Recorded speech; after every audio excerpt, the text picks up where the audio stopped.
Hijack. Have you well? It's day 12 and the time is 7:32. Let's begin with a quick word of advice, pretty much for Anthony. Don't mess with the SAS. It will only end in tears. Anthony will testify that. Coming up on tonight's show, we have a masterclass in information extrapolation with SAS hard man Hugh McManus. There he is.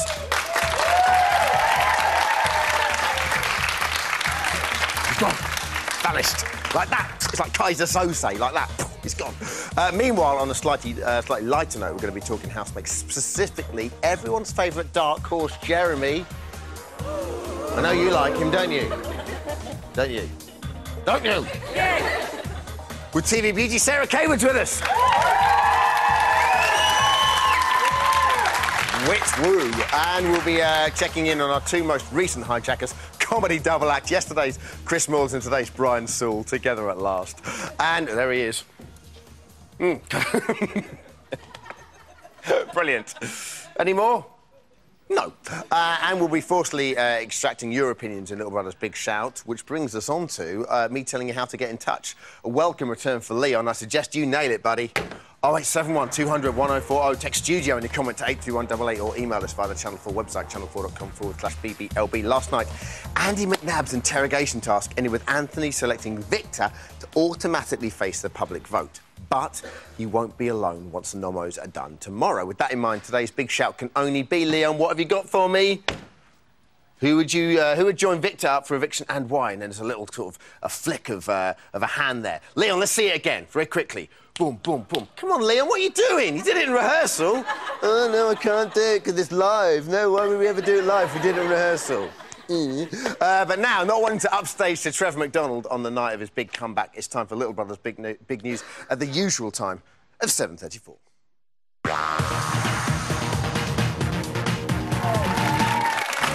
OK. First up today, Amelia had a moment of madness this morning when at 11:14 she decided to make an impression on the housemates with her other talent. Take a look. Idiots. It's ridiculously good. How did you find out you could look like that? I love monkeys. When I'm at home, I do this. You don't just do that at home anymore. You do it on national TV. Do the baby stropping. I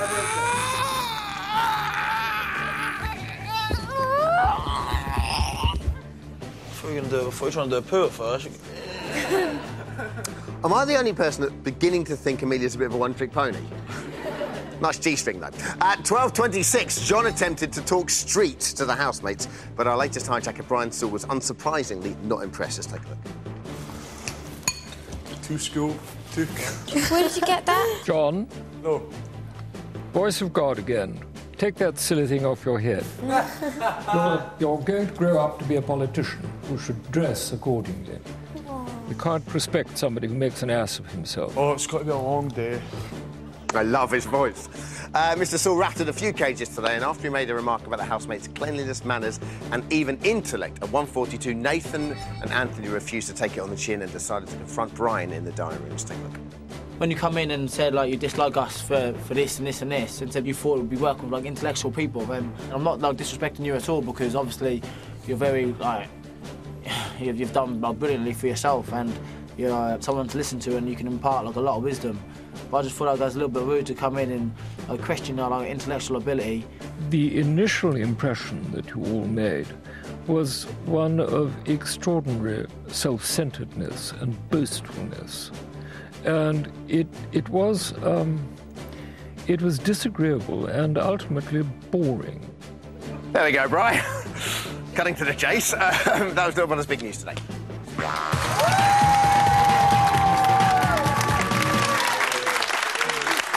Now, what our next guest lacks in height, she makes up for in beauty, sass, and all-round brilliantness. It's only Sarah Kaywood.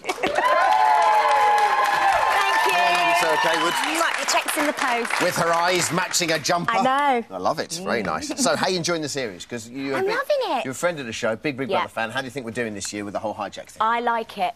I like the fact, and I don't want to be controversial, but I like the fact it's not such a freak show. Yeah. You know, sometimes you do first day Big Brother, it's a bit overwhelming. You have so many huge personalities, and this time they're big personalities, but they're slightly more subtle, shall we say?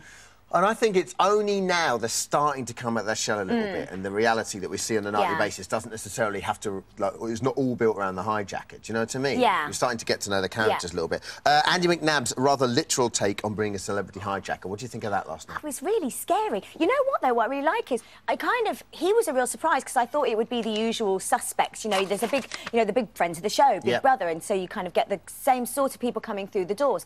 And then Andy McNabb came in. I was like, wicked. And I didn't know how it was going to work, but I mean, because to start with, you just went, well, it's just like, it's not the real SAS, but they got sort of like a lot more scared as the day went on. Now, listen, Jeremy's your favourite, right? Yeah, I think he's got a really good sense of humour. OK, what is it about Jeremy you like? I think he's quite droll.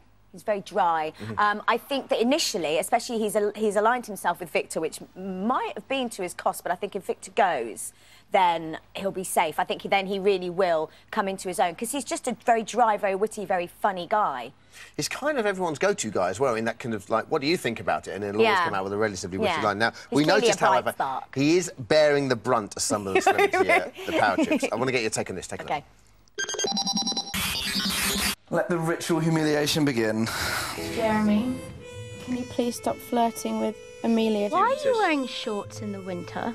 They're sort of sleeping shorts. I just haven't really got showered and changed properly yet. Dirty. I just got abused by Osborne. Jeremy, immediately put your socks on your hands and have your feet bared for all of us, as I'm going to eroticise your feet for the remainder of the next minute. Jeremy, go into the living room toilet and just think about what you've done. Put your hands where I can see them, even though they are in socks. That's the spirit. Get a bit more on his neck. You all came across as excellent housemates, fully justifying your inclusion in this programme. Except for you, Jeremy. Are you planning to put your feet up anytime soon? What's your plan? No, I'm not! Why does nobody want to come and say hello to me? Jeremy tried. Huh? Jeremy tried. I hate him. Jeremy, when Russell Brand was the celebrity hijacker, did you feel that he picked on you unnecessarily? Well, I didn't mind it in the morning, yeah. Well, guess what? Today's not your lucky day, is it? Could Jeremy come to the diary room, please? Actually, sit back down. I don't want to talk to you. Jeremy, are you aware of the phrase snow angel?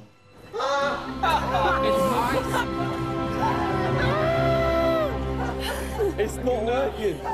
Please continue this until I tell you to stop. See,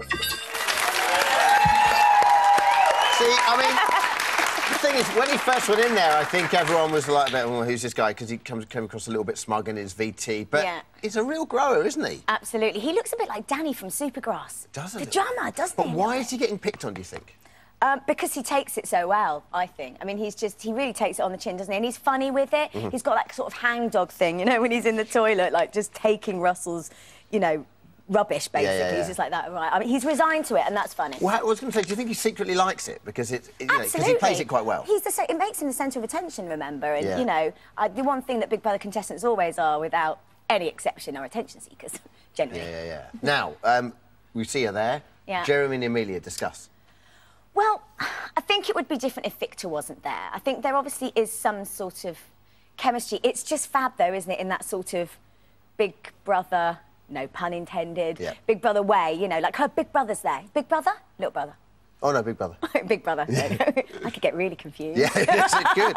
And just lastly, who are you backing? Are you backing Jeremy to win? Do you think he can actually win it? I think he can, but Audience? You know what? What do you reckon? But you know, they're all so lovely. Oh, yeah, you're really supportive of Sarah, aren't you? Yeah, thanks. Cheers. So do you think he can? Well, he's a dark horse. He might be an outsider, but you never know with Big Brother, anything can happen. All right, brilliant. Sarah Kayman, everyone, thank you very much. Back with us later on for Big Shout. So, from the diminutive to the gargantuan, yesterday the housemates was hijacked by none other than Radio 1 saviour Chris Moyles. Let's take a look behind the scenes of his day in charge. I'm just going to mess with them today, that's all. I'm not going to be horrible. We're just going to have some fun. I broke it. Today's task is going to be a pub quiz. Right. Yeah. I'm going to have a celebrity team. Yeah.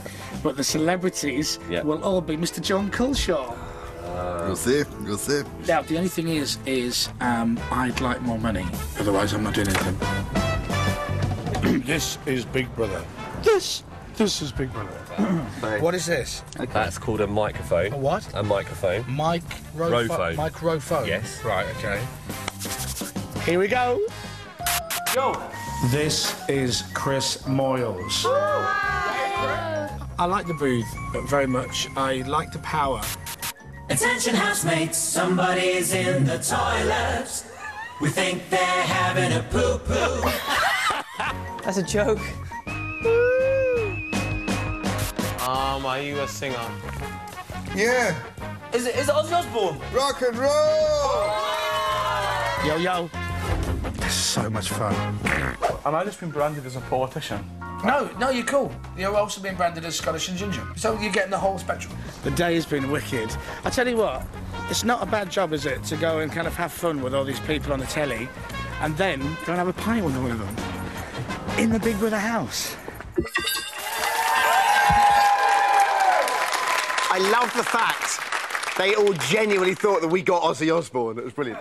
That's all for part one. After the break, we're going to be catching up with today's most highbrow of hijackers, art critic Brian Saul, and we're going to be locking ourselves in the dark room with trained killing machine Hugh McManus. Don't give up the code. Do not give up the code.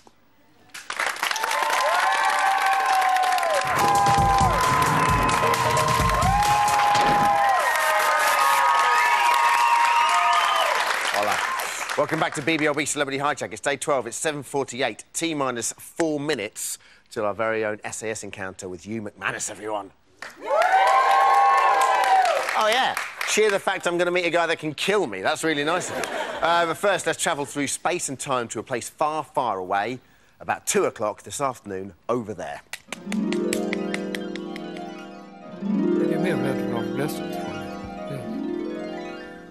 Brian, how are you? I'm fine. It's lovely to have you with us. I have to say, on face value, a man who's into high art, you'd be a bit of a surprise to be Big Brother. Oh, I don't think one should ever turn down what might be a useful experience. And I've always been fascinated by that Sartre play, Huis Clos. It's you put a mixed bunch of people together in inescapable circumstances and see how they react. It's like putting people in a lifeboat. Hell is other people, isn't it? Hell is other people, yes. Now then, what do you have in store for the housemates today? Brian? Well, I haven't been watching the programme. Well, I have, but this is for the benefit of our viewers who are watching later on who won't have seen. I see, right. Yes, how stupid of me not to have realised. What I have in store for them is making a feast. Okay. Well, hardly a feast, and it suddenly got... I wanted to make them eat oysters and asparagus, and do things, eat with their fingers, which is kind of counterintuitive. And if they don't know how to eat asparagus, to find out. Yeah. Because it has certain sexual innuendos about it. And see how we get over that.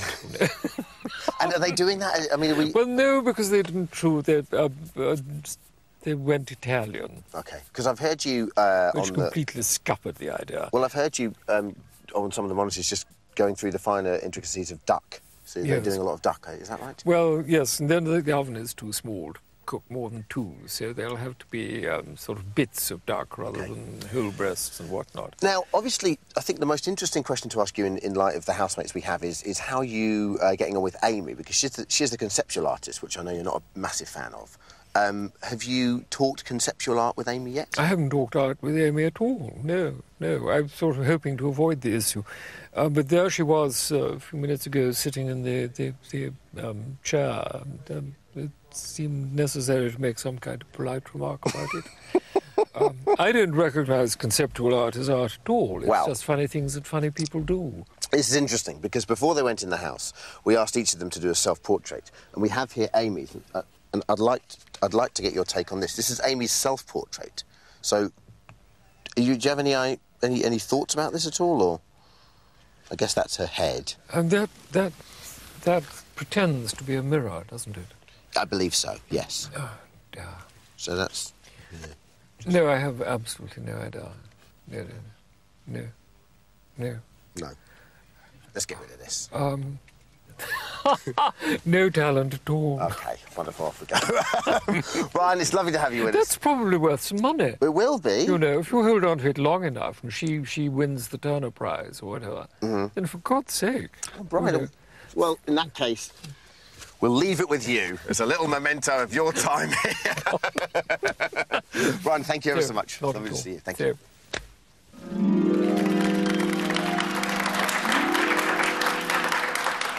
Now, last night saw the single most terrifying task in Big Brother history when former SAS man Andy McNabb and his two associates stormed the house, kidnapped Amy and Anthony, and here to help us relive every last torturous moment of the ordeal is all-round military expert Hugh McManus, everyone. How are you? Nice to see you. Oh, that's a relief.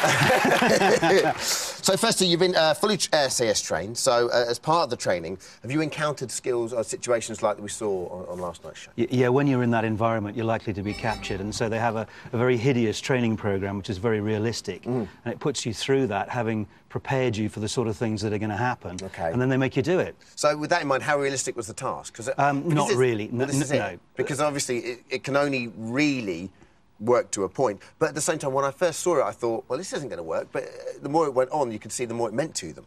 Yeah, because of the process. I mean, it was essentially the correct process, but obviously they knew that it was 4 numbers that they were looking for, whereas normally in a military scheme, you've got a whole load of people. You don't know who knows anything. Most of them don't know anything at all. And you also don't know what you want from them. And how difficult is it to get information out of people without using physical force? If you use physical force, you have no idea whether what they're telling you is the truth or just lies to stop you from doing it. So the experts, the professionals, don't use cruel force. So it's all just sort of mind games and stuff? It's mind games, and you pretend to be brutal, and you be brutal up to a point. OK. Well, it breaks down into 3 stages that we found out: the lift, disorientation and the actual interrogation. Firstly, the lift. Why Amy and Anthony? The boys came in here. I tell you what, he looks a bit fatty bum bum. You could run away from him, couldn't you? Yeah, well, probably not, though. You try it. OK. Fair enough. And I imagine he probably knows where I live. So why Amy and Anthony? Why did they pick Amy and Anthony? Well, Anthony's a good one because he's a very family-orientated. He's a boxer. Boxing is a very honest sport. It's the most honest of all the sports. It requires team game. He's very focused, obviously, when he's in the ring, but he's got his team behind him. Can't let his people down behind him either, so he's got that kind of morality. It's very, very honourable sport. Now, Amy, I think they picked Amy because they thought, oh, well, a student. And I think they got it wrong. Yeah, OK. Well, we're going to get into that in just a second. The next step is the disorientation process, which involved they drove them round and blindfolded, listened to white noise. I guess what you call sensory deprivation, is that right? Exactly. So what's the purpose of that? Well, the mind has to have an input. If it doesn't have an input, it starts inventing things. So, for example, if you can hear nothing, your mind will start inventing voices, and you'll hear your long-lost mother talking to you, and really weird things like that. Similarly with not being able to see anything. After a bit of sensory deprivation, you start to see hallucinations, you know, really? Real patterns, how long would all sorts of things. Take before that sort of Depends how tired you are and whether you've been eating and the stress that you're under. Sure, OK. And then when the housemates are finally taken to a new location, they've got the scent, they've got the smells and stuff as well, right? Yep. OK. Now, the interrogation process is the next part. So we saw a classic sort of good cop, bad cop routine, as well as various other methods. Is there a standard strategy as to what happens here? There's a whole series of strategies, and the interrogators move very quickly from one to the other according to how you react. And they might decide on running a particular strategy for some time, and they might suddenly change it just to disorientate you. The whole idea is that you never get a handle on what's going on.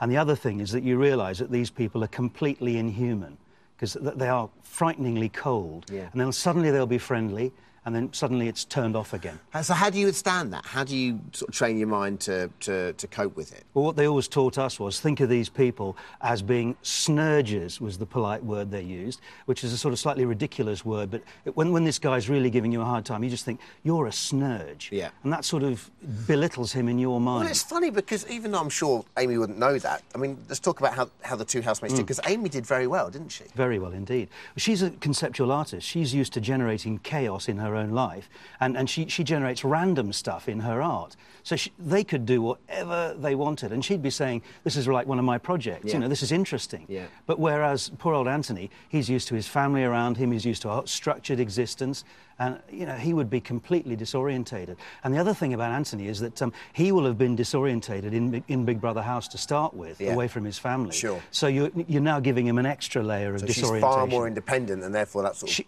Big Brother House is probably a lot more fun and a lot less unpredictable than where she lives in Oxford. Yeah, brilliant. You, lovely to have you with us. Thanks to me. Hey, thanks a lot. Take care. Take care. I'll leave you to it.